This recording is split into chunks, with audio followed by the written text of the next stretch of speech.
kembali lagi di Sobilisme Podcast. Kali ini kita akan membahas tentang hal-hal yang mungkin jarang orang bahas.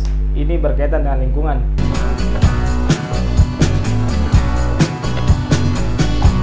Ya, hari ini kita akan membahas tentang krisis lingkungan atau krisis ekologi dalam bahasa yang lain. Dan untuk menguraikan permasalahan ekologi ini, hari ini kita sudah kehadiran salah satu kawan saya, sahabat saya juga, teman lama sejak dari di bangku sekolah dulu, Isbahuddin. Selamat datang, Bung Isbah. Oke, terima kasih Bung Alam. Bung Isbah ini adalah alumni Unhas Ilmu Tanah, Fakultas Pertanian, dan sekarang sedang melanjutkan studi di Teknik Lingkungan ya? Ilmu Lingkungan, UGM. Jadi tentu kapasitasnya untuk membicarakan lingkungan sudah sangat mumpuni. Oke. Bagaimana? Apa kabar? Ya, alhamdulillah sehat. Tadi perjalanan ke sini aman? Aman ya? Aman. Jadi kita ngobrol santai saja ya tentang lingkungan. Karena banyak hal yang menurut saya jarang dibicarakan orang. Menjadi sebuah hal lumrah, misalnya ketika orang buang sampah misalnya, menjadi sebuah hal lumrah ketika orang tidak menjaga kebersihan. Bahkan hal-hal paling sederhana misalnya got yang tersumbat itu kan termasuk. Apa sih sebenarnya itu krisis ekologi atau krisis lingkungan? Jadi krisis lingkungan itu sebenarnya sebuah kondisi di mana ruang hidup ini bisa dikatakan dalam kondisi terganggu. Kondisi lingkungan yang terganggu. Ya, dalam hal ini kita kan manusia ini kita hidup di bumi. Dalam ilmu lingkungan itu kita membagi ada komponen abiotik, ada komponen biotik, dan ada komponen culture. Abiotik, biotik, dan culture. Coba bisa tidak disederhanakan dulu pengertiannya ketiga komponen itu? Jadi kita manusia ini kan sebagai makhluk yang berbudaya, dalam hal ini yang membangun culture. Ya. Sedangkan abiotik ini adalah dalam bahasa keseharian kita sebut sebagai benda mati. Sedangkan biotik ini adalah seperti tumbuhan dan hewan. Manusia ini yang membuat budaya. Itulah yang membedakan dengan kedua komponen tersebut, abiotik dan biotik. Dan ternyata krisis ekologi yang terjadi hari ini itu manusia menjadi sebagai faktor utama atas manusia sebagai faktor utama krisis ekologi. Bagaimana maksudnya itu manusia sebagai faktor utama? Oke, jadi manusia ini kan menggantungkan kebutuhan terhadap alam.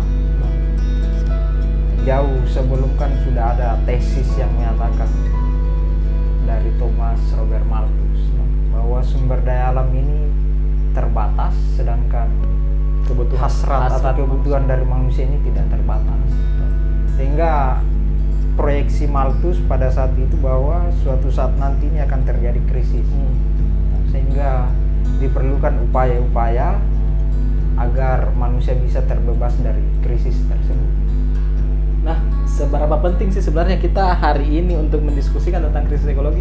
Apakah wacana ini penting untuk dibicarakan atau memang sesuatu yang ya sudahlah atau sangat penting. Jadi taruhlah misalnya pandemi yang sekarang yang terjadi, corona ya. Iya, jadi manusia ini kan hidup di bumi ini itu tidak bisa dipungkiri sangat dipengaruhi oleh kondisi alam. Pandemi yang terjadi di tahun 2020 di Indonesia itu langsung merombak kebiasaan kita. Karena adanya virus ini, komponen biotik ini terganggu, abiotik terganggu, sehingga mau tidak mau manusia harus menyesuaikan, atau dalam bahasa lainnya new normal, beradaptasi ya dengan situasi yang baru. Apa sih contoh-contoh yang paling sederhana tentang krisis ekologi yang bisa mungkin kita rasakan sehari-hari? Banyak. Misalnya saja kualitas air, kualitas udara, itu terjadi penurunan kualitas. Iya.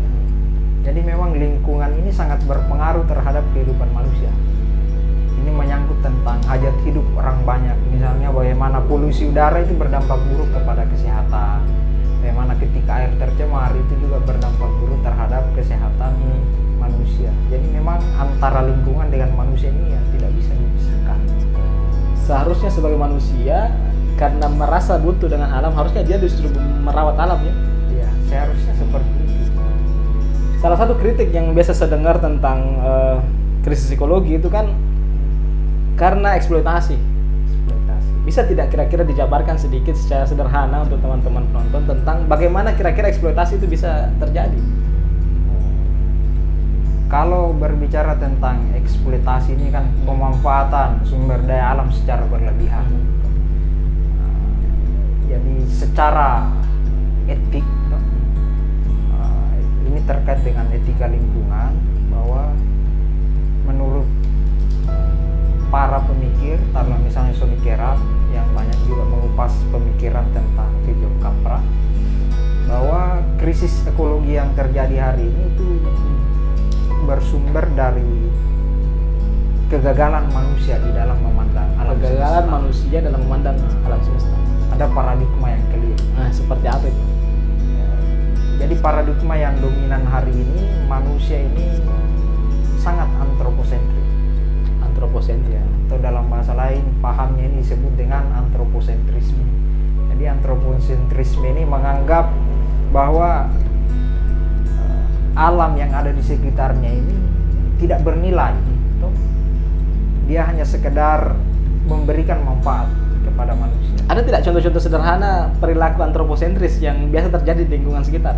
Oh, contoh sederhana misalnya buang sampah sembarangan, sampah plastik. Karena manusia ini merasa sebagai yang paling berkuasa di bumi sehingga dia merasa berhak untuk buang sampah. Ya. Kalau misalnya pembalakan hutan itu termasuk? Ya, termasuk juga, karena hutan ini kan sebuah ekosistem di mana banyak komponen-komponen kehidupan yang ada di dalam.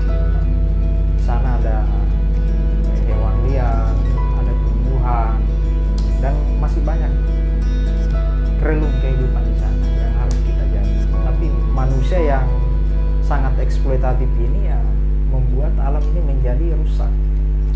Nah, bicara tentang krisis ekologi, dari sekian banyak problem, menurut Bung Isbah itu apa sih kira-kira yang paling dikhawatirkan? Katakanlah seperti itu, yang paling mengancam lah, kayak umat manusia misalnya gitu. Jadi ilmuwan sebenarnya sudah menyusun 9 ambang batas kritis planet kita. Ambang batas kritis. Ya, jadi kalau dulu krisis ekologi itu skala taruh misalnya lokal, sekarang itu sudah memasuki skala global. Mengglobal, mendunia sekarang. Mendunia. Dari 9 ambang batas itu, satu hal yang paling mengancam kehidupan manusia yaitu perubahan iklim. Perubahan iklim. Karena perubahan iklim ini menyangkut tentang hajat hidup orang banyak, dia berdampak terhadap kesehatan, transportasi, terhadap sektor pertanian. Sebelum itu bisa tidak dijelaskan dulu secara sederhana apa itu maksudnya perubahan iklim? Yang bagaimana itu dimaksud? Oh, ya. Jadi perubahan iklim itu kan sesuatu yang niscaya ya, iklim yang berubah. Tapi ketika perubahan iklim itu terjadi secara signifikan dan intervensi manusia sudah terlalu besar sehingga perubahan iklim ini bisa mengancam kehidupan. Jadi pada prinsipnya iklim akan berubah dan itu kan siklus mungkin tahunan atau berapa tahun, tapi ketika ada campur tangan manusia yang memperburuk suasana iklim, memperparah, nah itu baru disebut krisis. Ya, kita katakan sebagai krisis. Dan memang pasca revolusi industri,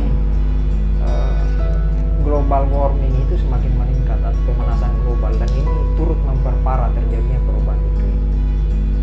Bisa tidak kita sedikit menyinggung tentang asal usulnya atau sejarah? Walaupun tadi ini bisa dikatakan kalau misalnya ada tidak menerima.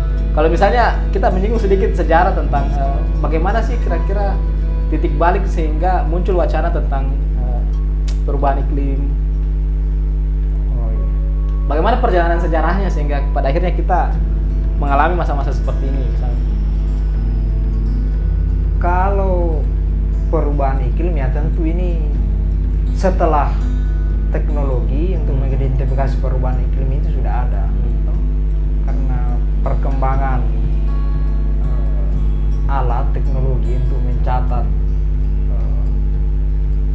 periodisasi iklim dari masa ke masa. Nah, di situ mulai muncul bagaimana ternyata perubahan iklim ini benar adanya.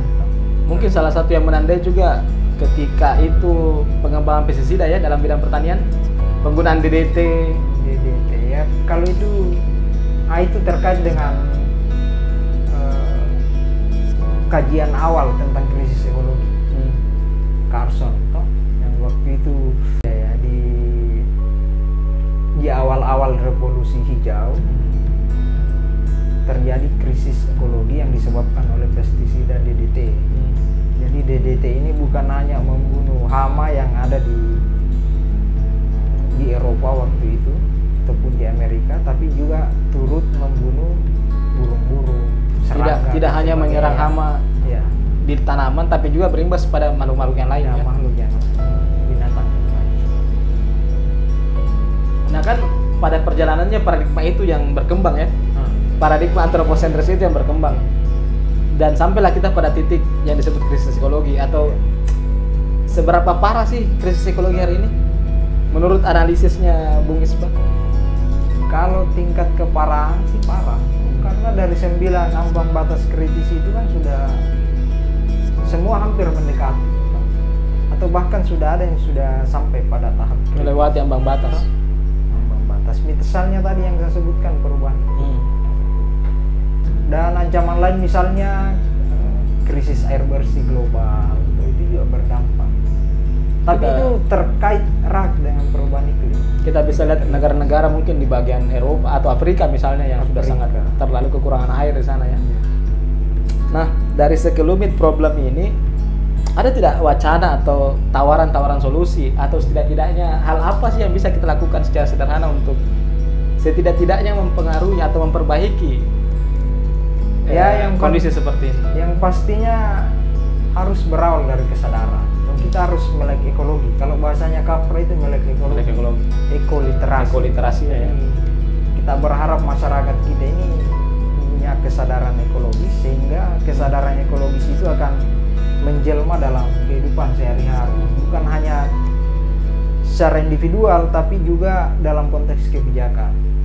Sehingga secara kebijakan ekonomi ataupun politik itu bisa menjaga kelestarian lingkungan. Ya, karena krisis ekologi ini kan tidak hanya melulu persoalan lingkungan yang dibahas, tapi dia juga berimbas ke kesehatan, ekonomi, betul. Bahkan politik ya.